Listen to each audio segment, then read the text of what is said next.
നമ്മുടെ നാട്ടിൽ നമ്മുടെ രാജ്യത്തെ സുപ്രീം കോടതിയുടെ പല വിധിന്യായങ്ങളും അതുപോലെ കേരള ഹൈക്കോടതി വിധിന്യായങ്ങളിലെല്ലാം ആവർത്തിച്ച് പറയുന്നൊരു കാര്യം, ഒരു റേപ്പ് കേസിലെ വിക്ടിമിൻ്റെ മൊഴി മാത്രം വിശ്വസിച്ച് വേണമെങ്കിലും ആ കേസ് ശിക്ഷയിലേക്ക് എത്താം, കൺവിക്ഷനിലേക്ക് എത്താം, പ്രൊവൈഡഡ് അതൊരു സ്റ്റെർലിംഗ് നേച്ചറിലുള്ള എവിഡൻസാണ്.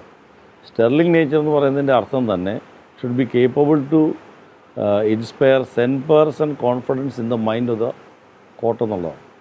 അപ്പോൾ ആ നിലയിൽ കുറ്റമറ്റ ഒരു മൊഴിയാണ് എന്ന് തോന്നിയാൽ, അപ്പോൾ അതെങ്ങനെ വേണം എന്നൊക്കെ വിശദമായിട്ട് പറഞ്ഞിട്ടുണ്ട്. എന്ന് വെച്ചാൽ from the very beginning to the end ഒരേ വേർഷൻ ആയിരിക്കണം, കൺസിസ്റ്റൻ്റ് ആയിരിക്കണം. ആ നിലയിലുള്ളൊരു മൊഴിയാണെങ്കിൽ ഈ വിക്ടിമിൻ്റെ മൊഴി മാത്രം വിശ്വസിച്ച് വേണമെങ്കിലും ഒരു റേപ്പ് കേസ് കൺവിക്ഷനിലെത്താം. കാരണം മറ്റൊരു സാധാരണ കേസിലെ ഒരു ഇഞ്ചേർഡ് വിറ്റ്നസ് പോലെ തന്നെയാണ് റേപ്പ് കേസിലെ വിക്ടിമിൻ്റെ മൊഴിയും എടുക്കേണ്ടതെന്നാണ് നിയമം പറയുന്നത്. ഈ കേസിനെ സംബന്ധിച്ചിടത്തോളം ഉണ്ടായത് എന്താണെന്ന് വെച്ചാൽ, ഈ കേസിലെ വിക്ടിം കൊടുത്തിരിക്കുന്ന മൊഴി പല വേർഷൻസാണ്. പക്ഷേ ആദ്യം ഈ കേസിന് ഉപോത്ബലകമായ കാര്യങ്ങളൊക്കെ നടന്നത് 2014 മുതലാണ്. 2014 മെയ് മാസം 5-ാം തീയതി മുതൽ 2016 സെപ്റ്റംബർ 23-ാം തീയതി വരെയുള്ള സമയത്താണ് ഈ ലൈംഗിക അതിക്രമം നടന്നു എന്ന് ആരോപിക്കപ്പെടും. ആ സമയത്തിന് ശേഷം ഇതുമായി ബന്ധപ്പെട്ടൊരു പരാതി ഔപചാരികമായി ഫോർമലായിട്ടൊരു കംപ്ലയിൻറ്റ് റൈസ് ചെയ്യുന്നതിന് ഏകദേശം 4 വർഷത്തെ കാലതാമസം ഉണ്ടായിട്ടുണ്ട്. അത് 4 വർഷത്തെ കാലതാമസം എന്ന് പറയുന്ന ഒരു വലിയ നീണ്ട കാലയളവിലാണ്, ഒരു ഇനോർഡിനേറ്റ് ഡിലേ ആണ്. അപ്പോൾ ആ ഡിലേ എക്സ്പ്ലെയിൻ ചെയ്യേണ്ടത് പ്രോസിക്യൂഷൻ്റെ കടമയാണ്. ഒന്നാമത്തെ കാര്യം, ഈ ഡിലേ പ്രോപ്പറായിട്ട് എക്സ്പ്ലെയിൻ ചെയ്യാൻ പ്രോസിക്യൂഷൻ കഴിഞ്ഞില്ല എന്നുള്ളതാണ്. കാരണം ഏകദേശം ഒരു 2017 ഇവരുടെ പ്രോസിക്യൂഷൻ്റെ കേസനുസരിച്ചാണെങ്കിൽ തന്നെയും 2016 സെപ്റ്റംബർ 29-ാം തീയതി ആയപ്പോഴത്തേക്ക് വിക്ടിമായിട്ടുള്ള കന്യാസ്ത്രീ ഈ കാര്യം തൻ്റെ കൂടെയുള്ള സുഹൃത്തുക്കളായിട്ടുള്ള കന്യാസ്ത്രീമാരോടും മറ്റും പങ്കുവച്ചു. ആ സമയത്ത് തന്നെ ഈ കോൺഗ്രിഗേഷൻ വെളിയിലുള്ള അന്യനായ ഒരാൾ, ഈ കേസിലൊരു 5-ാം സാക്ഷി, ഒരു പ്രവീൺ എന്ന് പറഞ്ഞ ടാക്സി ഡ്രൈവറും ഈ കാര്യം അറിയാനിടയായി. അപ്പോൾ ഇത് പബ്ലിക് ഡൊമൈനിലേക്ക് ഈ ഒരു പരാതി വന്നതിന് ശേഷവും ഇത് പോലീസിലേക്ക് റിപ്പോർട്ട് ചെയ്യാനോ നടപടികളെടുക്കാനോ ഒന്നും തുനിയുന്നില്ല. അതുകൊണ്ട് തന്നെ ഈ 2016 സെപ്റ്റംബർ മുതലുള്ള ഡിലേ വളരെ മെറ്റിയിലാണ്. അതുവരെയുള്ള ഡിലേക്ക് അവർ പല ന്യായങ്ങൾ പറയും, ആ ഡിലേ വളരെ മെറ്റിയില്ല. എന്നാൽ സെപ്റ്റംബറിന് ശേഷം പിന്നെയും കാലം കടന്നുപോയി. 2017 മെയ് മാസത്തിലാണ് വിക്ടിമെ ചില നടപടികൾക്ക് വിധേയമാക്കിയപ്പോൾ അവരുമായി ബന്ധപ്പെട്ട ചില കാര്യങ്ങൾക്ക് അച്ചടക്ക നടപടികൾ അവരുടെ പേരിൽ കോൺഗ്രിഗേഷൻ ചില അച്ചടക്ക നടപടികൾ സ്വീകരിച്ചു. അവരുമായി ബന്ധപ്പെട്ട് ഗുരുതരമായ ചില ആരോപണങ്ങൾ ഉയർന്നു വരികയും അതിൽ ഒരു എൻക്വയറി ഇനീഷ്യേറ്റ് ചെയ്യാനായിട്ട് ബിഷപ്പ് ഓർഡർ ചെയ്യുകയും എൻക്വയറി തീരുമാനിക്കപ്പെടുകയും ചെയ്തതിന് ശേഷം അവർക്കെതിരായി അതുമായി ബന്ധപ്പെട്ട് ചില നടപടികൾ സ്വീകരിച്ചു. ഒന്ന്, അവരെ കേരള ഇൻചാർജ് സ്ഥാനത്ത് നിന്ന് ഫെബ്രുവരി മാറ്റി. 2017 മെയ് 20 ആയപ്പം അവരെ കുറവലങ്ങാട് കോൺവെൻറ്റിൻ്റെ മദർ സുപ്പീരിയർ സ്ഥാനത്ത് നിന്ന് മാറ്റി. ഈ 2 നടപടികൾ വന്നതോടുകൂടി അവർ ഓപ്പണായിട്ട് വരികയും ഇത് എക്സ്പ്ലെയിൻ ചെയ്യുകയും ചെയ്യേണ്ട ഒരു ബാധ്യത അവർക്ക് വന്നു. അപ്പോൾ അവർ പല ആളുകളോടും, ഇപ്പോൾ ആദ്യം അവർ പോയി കണ്ടത് ചർച്ചിൻ്റെ കുറവലങ്ങാട് പാരിഷിൻ്റെ അവരുടെ ഇതിലുള്ള ലോക്കൽ ഓർഡറി ബിഷപ്പിൻ്റെ കീഴിലുള്ള പാരിഷാണ്. ആ പാരിഷിൻ്റെ വികാറിനെ പോയി കണ്ടു. ജോസഫ് തടത്തിൽ എന്ന് പറഞ്ഞാൽ അദ്ദേഹം ഒരു സാക്ഷിയാണ്, PW14 14-ാം സാക്ഷി. അദ്ദേഹത്തെ കണ്ട് ആദ്യമായി ഇത് സംബന്ധിച്ച് പരാതികൾ പറയുന്നു. പിറ്റേ ദിവസം അദ്ദേഹത്തിൻ്റെ സഹായത്തോടെ ഇതിലെ 26-ാം സാക്ഷി പ്രോസിക്യൂഷൻ വിസ്തരിച്ചില്ല, കല്ലറങ്ങാട്ട് പിതാവിനെ കണ്ടു പറയുന്നു. അങ്ങനെ കുറേ ആളുകളോട്, ഇപ്പോൾ സെബാസ്റ്റ്യൻ വടക്കലിനെ കാണുന്നു, ഫാദർ പർഗീസ് കുന്നത്ത് എന്ന് പറഞ്ഞ ഒരു അച്ഛനെ കണ്ടു പറയുന്നു. അവസാനം അത് ആലഞ്ചേരിയിൽ വരെ എത്തി. അത് നവംബർ 24 ആയപ്പം കർദിനാളിന് പരാതി കൊടുക്കുന്നതിലേക്ക് വന്നു. ഈ പരാതികളിലൊന്നും അവർ ഒരു സ്ഥലത്തും ലൈംഗിക അതിക്രമമോ പീഡനമോ ഒന്നും ഉന്നയിച്ചിട്ടുള്ള ആരോപണം. അതിലുന്നയിച്ച് സഭാപരമായ തർക്കങ്ങൾ മാത്രമാണ് അതിനകത്തെല്ലാം പറയുന്നത്. പ്രധാനമായും പറയുന്നത് അവരുടെ കോൺഗ്രിഗേഷനെ അവഗണിക്കുന്നു, അവരുടെ കോൺഗ്രിഗേഷനെ തകർക്കാൻ ശ്രമിക്കുന്നു. ബിഷപ്പ് വേറൊരു കോൺഗ്രിഗേഷൻ രൂപീകരിച്ചു, ആ കോൺഗ്രിഗേഷനിൽ ചേരാൻ കന്യാസ്ത്രീകളെ നിർബന്ധിക്കുന്നു, അതിൽ ചേരാത്ത കന്യാസ്ത്രീകളെ ഹരാസ് ചെയ്യുന്നു, അവരെ പലതരത്തിൽ പീഡനങ്ങൾക്ക് വിധേയമാക്കുന്നു എന്നെല്ലാമുള്ള ജനറൽ കംപ്ലയിൻസാണ്, സഭാപരമായ തർക്കങ്ങളാണ്. അപ്പോൾ അതിൽ നിന്ന് നമുക്ക് പലത് കാണാം. കാരണം ഇവർ ഒരു കോൺഗ്രിഗേഷനകത്ത് റിവോൾട്ടിന് ശ്രമിക്കുന്നുണ്ട്, കോൺഗ്രിഗേഷൻ പിളർത്താൻ പറ്റുമെന്ന് നോക്കുന്നുണ്ട്. ഇതുമല്ലെങ്കിൽ കന്യാസ്ത്രീകൾ കോൺഗ്രിഗേഷൻ വിട്ട് കുറച്ച് കന്യാസ്ത്രീകൾ വന്ന് സിറോ മലബാർ ചർച്ചിൻ്റെ കീഴിലുള്ള ഏതെങ്കിലും കോൺഗ്രിഗേഷനിൽ ചേരാൻ പറ്റുമോ എന്നുള്ള സാധ്യതകളൊക്കെ ആരായുന്നുണ്ട്. അപ്പോൾ ആ സമയത്ത് ഇവരുടെ ചെയ്തികൾ കൊണ്ട് നമുക്ക് മനസ്സിലാവുന്നൊരു കാര്യം, പൂർണ്ണമായും സഭാപരമായ തർക്കങ്ങളിൽ മാത്രമാണ് ഇത് ഊന്നി നിൽക്കുന്നത്. ഒരു തരത്തിലുള്ള സെക്ച്വൽ അലിഗേഷൻസ് ആ സമയത്ത് ഉയരുന്നില്ല. അപ്പോൾ 2017 മെയ് മാസം ഇവർ ഈ ആളുകളോടെല്ലാം പരാതി പറഞ്ഞിട്ട് പിന്നെയും ഇത് എക്സ്പ്ലെയിൻ ചെയ്യുന്നില്ല എന്നുള്ളത് വളരെ പ്രധാനപ്പെട്ടതാണ്. അപ്പം 2018 ജൂൺ 28 കംപ്ലയിൻറ്റ് ഫോർമലായിട്ട് SP-ക്ക് കൊടുക്കുന്നത്. 28 അവർ മൊഴി കൊടുക്കുന്നത്. അപ്പോൾ അതുവരെയുള്ള കാര്യം വിശദീകരിക്കുന്ന കാര്യത്തിൽ ഒരു പ്രോപ്പറായിട്ടുള്ള എക്സ്പ്ലനേഷൻ പ്രോസിക്യൂഷൻ്റെ ഭാഗത്തില്ല. അപ്പം ഡിലേ ഉണ്ടാവാം, പല കാരണങ്ങളാൽ ഡിലേ ഉണ്ടാവാം. പക്ഷേ delay has to be explain properly എന്നുള്ളതാണ് നമ്മുടെ അലിഖിതമായിട്ടുള്ള നിയമം. ലിഖിത നിയമവും അലിഖിത നിയമവും എല്ലാം അതാണ്. അപ്പോൾ അങ്ങനെ ഡിലേയുടെ പശ്ചാത്തലത്തിൽ ഈ കേസിൻ്റെ മറ്റ് കാര്യങ്ങൾ വീക്ഷിക്കുമ്പോഴാണ് വളരെ പ്രധാനപ്പെട്ട ചില കാര്യങ്ങൾ മനസ്സിലാവുന്നത്. ഒന്ന്, ഈ ഡിലേ വെറുതെ മിയർ ഡിലേ അല്ല. ഈ ഡിലേയുടെ മറവിൽ ഇംപ്രവൈസേഷൻ നടന്നു ഈ മൊഴികളിൽ. ആദ്യം ഇതെല്ലാം തീരുമാനിച്ച് 2 വർഷക്കാലം ആലോചിച്ച് കാലേ കൂട്ടി പോലീസിൽ പോയി മൊഴി കൊടുക്കുന്നു. അതാണ് ഫസ്റ്റ് ഇൻഫർമേഷൻ സ്റ്റേറ്റ്മെൻറ്റ്. ആ ഫസ്റ്റ് ഇൻഫർമേഷൻ സ്റ്റേറ്റ്മെൻറ്റിൽ അവർ പറഞ്ഞത് ഒരു ഡിജിറ്റൽ പെനിട്രേഷനെ പറ്റിയാണ്. ഒരു പിയേഴ്സിങ് ഫിംഗറിങ് അത്ര മാത്രമേ ഉള്ളൂ അന്നത്തെ അലിഗേഷൻ. ആ അലിഗേഷനെ സംബന്ധിച്ച് പിന്നീട് അവരോട് ചോദിക്കുമ്പോൾ അവർ പറയുന്നത് അത് സ്വതന്ത്രമായി മൊഴി പറയാനുള്ളൊരു സാഹചര്യം ഇല്ലായിരുന്നു. അവിടെ പോലീസുകാർ മൊഴിയെടുക്കാൻ വന്ന പോലീസ് ഉദ്യോഗസ്ഥയെ വിശ്വാസമില്ലായിരുന്നു. സ്വതന്ത്രമായിട്ട് മൊഴി പറയാൻ പറ്റാത്ത കാര്യത്തിൽ അവരെ ആളുകളെ ഒന്നും മാറ്റിയെടുത്തില്ല. എൻ്റെ ചുറ്റുപാടും ആളുകളെ നിർത്തിയാണ് മൊഴിയെടുത്തത്. അതുകൊണ്ടാണ് എനിക്ക് എല്ലാ കാര്യങ്ങളും പറയാൻ പറ്റായിരുന്നത്. പക്ഷേ ഇത് കോടതിയിൽ മാത്രമായി വന്ന് പറഞ്ഞൊരു വിശദീകരണമാണ്. ഇങ്ങനെയൊരു കേസ് അന്വേഷണ ഉദ്യോഗസ്ഥനോടോ മജിസ്ട്രേറ്റിൽ മൊഴി കൊടുത്തപ്പോഴോ കൊടുത്തിട്ടില്ല. അപ്പോൾ അത് വളരെ പ്രധാനപ്പെട്ട ഒരു കാര്യമാണ്. ഇതിന് പല പ്രാവശ്യം ഈ വിക്ടിമിൻ്റെ മൊഴി രേഖപ്പെടുത്തി ഇൻവെസ്റ്റിഗേറ്റിംഗ് ഏജൻസി, അതുപോലെ വിക്ടിമിനെ കൊണ്ട് മജിസ്ട്രേറ്റിന് മുമ്പിൽ പോയി CRPC 164 അനുസരിച്ച് മൊഴി കൊടുപ്പിച്ചു. അപ്പോഴൊന്നും പറയാത്തൊരു വിശദീകരണം കോടതി വന്ന് അഭിഭാഷകൻ ക്രോസ് വിസ്തരിക്കുമ്പം ചോദിച്ചപ്പം ഉത്തരം മുട്ടുന്നതിൻ്റെ പകരം ഒരു മറുപടി പറയുന്ന പോലെയുള്ള ഒരു വിലയെ ആ മറുപടിക്കുള്ളൂ. ആ നിലയിലുള്ളൊരു പ്രസക്തി അതിന് കാണാൻ കഴിയുള്ളൂ. അപ്പോൾ ആ നിലയിൽ ആ കാര്യത്തിൽ അവർ പല വേർഷൻസ് എടുക്കുന്നു. പക്ഷേ FI സ്റ്റേറ്റ്മെൻറ്റിൽ പറഞ്ഞതിന് വിരുദ്ധമാണ് 164 കൊടുക്കുന്ന മൊഴി മജിസ്ട്രേറ്റിന് മുമ്പിൽ. അതിന് വിരുദ്ധമാണ് തുടർന്ന് 161 കൊടുക്കുന്ന മൊഴി. അതെല്ലാം പല മൊഴികളും ഡയമെട്രിക്കലി കോൺട്രഡിക്ടറിയാണ്. അതാണ് അതിൻ്റെ വെറുതെ ഒരു ചെറിയ വ്യത്യാസങ്ങളല്ല. ഒരു ഉദാഹരണത്തിന് ഈ കന്യാസ്ത്രീ പറയുന്നു ഇവരുടെ കൂടെയുള്ള സിസ്റ്റേഴ്സിനോട് ഞാൻ സെപ്റ്റംബർ മാസം 29 ക്രിസ്ത്യൻ റിട്രീറ്റ് സെൻറ്ററിൽ പോയി തിരികെ വരുമ്പോൾ അവരോട് എൻ്റെ കൂടെയുള്ള സിസ്റ്റേഴ്സ് 2-3 പേരോട് ഞാൻ ഈ കാര്യം പറഞ്ഞു. കഴിഞ്ഞ 2 വർഷമായിട്ട് ബിഷപ്പ് എന്നെ തടഞ്ഞു വെച്ച് ബലാത്സംഗം ചെയ്യുകയാണെന്ന് ഞാൻ പറഞ്ഞു എന്ന് പറഞ്ഞു. പക്ഷേ 164 ഇതേ കന്യാസ്ത്രീ പോയി മജിസ്ട്രേറ്റിനോട് പറയുന്നത് ഞാൻ ഒരിക്കലും എൻ്റെ കൂടെയുള്ള സിസ്റ്റേഴ്സിനോട് ബിഷപ്പ് ബലാത്സംഗം ചെയ്യുമെന്ന് പറഞ്ഞിരുന്നില്ല. അവരോട് ബിഷപ്പ് എന്നെ ബലാത്സംഗം ചെയ്യാനായിട്ട് ശ്രമിക്കും, ഞാൻ ബിഷപ്പിൻ്റെ കൂടെ കിടക്കാത്തതുകൊണ്ടാണ് ഈ പ്രശ്നങ്ങളെല്ലാം ഉണ്ടാകുന്നത്, എന്നെ ഹരാസ് ചെയ്യുന്നത് എന്നാണ് ഞാൻ പറഞ്ഞത്. ഒരിക്കലും ഞാൻ അവരോട് ബിഷപ്പിൻ്റെ കൂടെ ഞാൻ കിടന്നു എന്ന് പറഞ്ഞിട്ടില്ല എന്ന്. ഇതെല്ലാം എല്ലാ ഘട്ടത്തിലും പരസ്പര വിരുദ്ധമാണ്. നമുക്ക് ഒരു തരത്തിലും അത് ഒരു കൺസിലിയേഷനായിട്ടുള്ള സിങ്ക്രണൈസ് ചെയ്ത് കൊണ്ടുപോകാവുന്ന സ്റ്റേറ്റ്മെൻറ്റ്സ് അല്ല.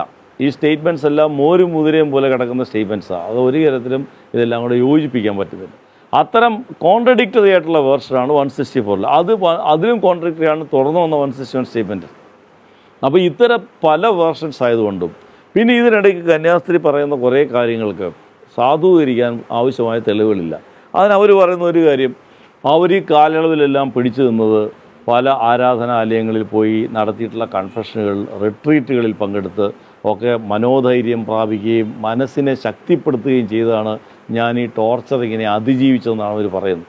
പക്ഷെ അത് നമ്മൾ വസ്തുതകളുമായി ഉരച്ചു നോക്കുമ്പോൾ, കോടതിയിൽ വന്ന ഫാക്ട്സുമായിട്ട് ഉരച്ചു നോക്കുമ്പോൾ അതിന് അടിസ്ഥാനമില്ലെന്ന് കാണാൻ പറ്റും, അടിസ്ഥാനരഹിതമാണെന്ന് കാണാൻ പറ്റും.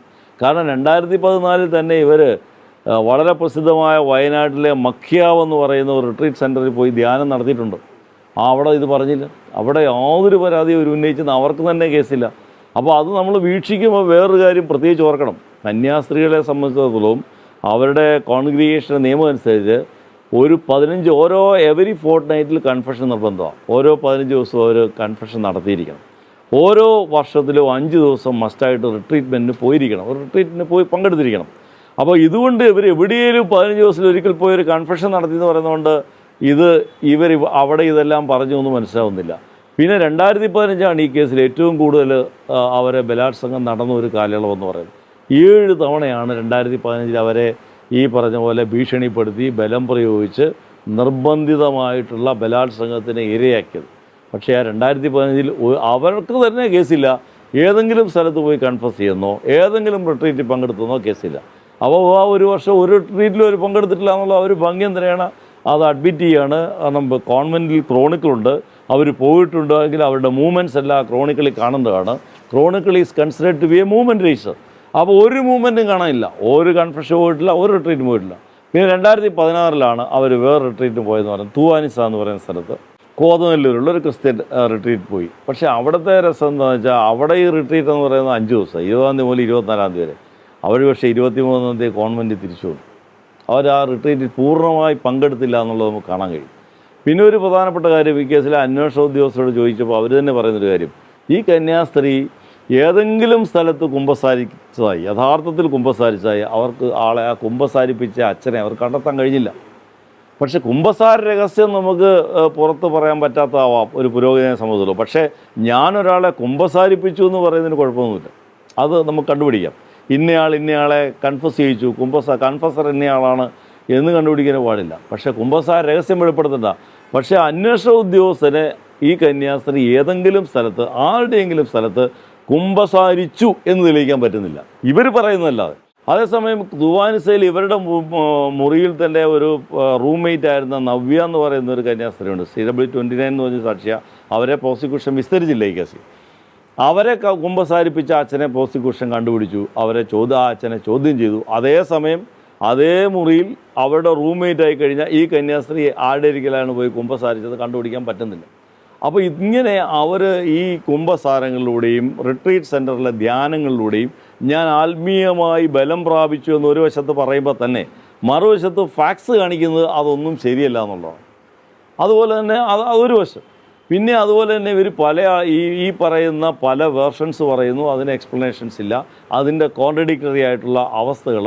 പിന്നെ പ്രോസിക്യൂഷൻ കൊണ്ടുവന്നിട്ടുള്ള കുറേ തെളിവുകളുണ്ട്. ഇപ്പോൾ ഓരോന്നോരോന്നായിട്ട് എടുക്കാൻ സമയമില്ലാത്തതുകൊണ്ട് ഞങ്ങൾ എടുത്തു പറയേണ്ട ഒരു കാര്യം മെഡിക്കൽ റിപ്പോർട്ടിൽ ഒരു അവസാനം പറഞ്ഞു. അപ്പോൾ ഇത്രയും കാര്യങ്ങളുള്ളതുകൊണ്ട് കന്യാസ്ത്രീ ഒരു സ്റ്റേർലിംഗ് വിറ്റ്നസ് ആണെന്ന് കാണാൻ കഴിയില്ല.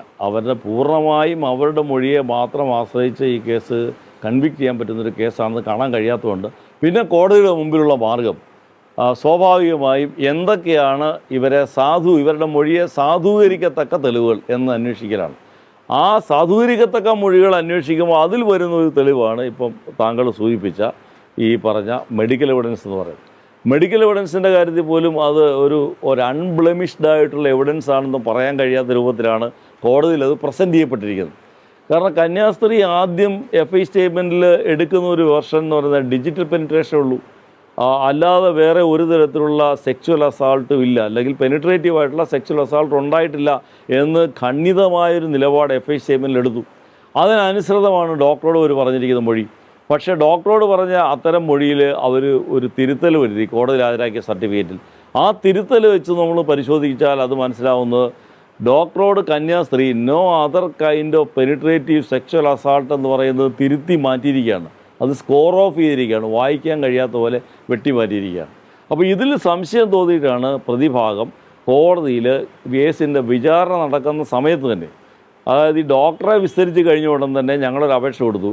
ഇതിൻ്റെ യഥാർത്ഥ രേഖ, ഒറിജിനൽ രേഖ കാർബൺ, ഈ സർട്ടിഫിക്കറ്റുകളെല്ലാം കാർബൺ വെച്ചാണ് തയ്യാറാക്കുന്നത്. അപ്പം ഇതിൻ്റെ ശരിപ്പകർപ്പായിട്ടുള്ള യഥാർത്ഥ രേഖ മെഡിക്കൽ കോളേജിൽ ഹോസ്പിറ്റലിൽ ഗൈനക്കോളജി ഡിപ്പാർട്ട്മെൻറ്റിൽ സൂക്ഷിച്ചിട്ടുണ്ട്.